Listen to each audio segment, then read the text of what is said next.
ఈరోజు ఒరిస్సాలోని కటక్లోని బారామతి స్టేడియంలో జరుగుతున్న దక్షిణాఫ్రికా ఇండియా టీ20 మ్యాచ్లో భారత జట్టు తొలుత బ్యాటింగ్ చేసి 175 పరుగులకు 20 ఓవర్లు పూర్తి చేసింది. ఇందులో 6 వికెట్లు కోల్పోయారు.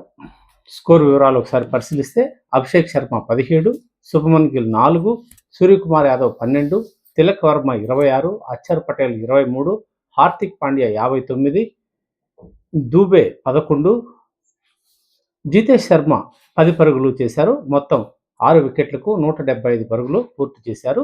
ఈ ఇన్నింగ్స్లో హార్దిక్ పాండ్యా వీరోచితంగా పోరాడు. పిచ్ అనుకూలించకపోయినా హార్దిక్ పాండ్యా చేసిన పోరాటం పలువురిని మెప్పించింది. 28 బంతులు ఎదుర్కొని 59 పరుగులు చేశారు. ఈ క్రమంలో టీ20లో ఆయన 100 సిక్సర్ల రికార్డును కూడా సాధించాడు. అలాగే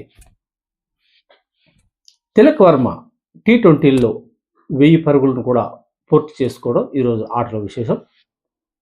దక్షిణాఫ్రికా జట్టు రెండో ఇన్నింగ్స్లో 176 పరుగులు సాధించి విజయాన్ని దక్కించుకోవాల్సిన అవసరం ఉంది. మరి ఈ పిచ్ అంత అనుకూలంగా అయితే లేదు బ్యాటింగ్కి. మరి దక్షిణాఫ్రికా జట్టు కూడా చాలా పటిష్టమైన స్థితిలో ఉంది. ఫలితం ఇద్దరికి సమాన అవకాశాలు కల్పిస్తున్నట్లుగానే కనిపిస్తుంది. మరి దక్షిణాఫ్రికా పోరాట పటిమ ఎలా ఉంటుందో వేచి చూడాల్సి ఉంది.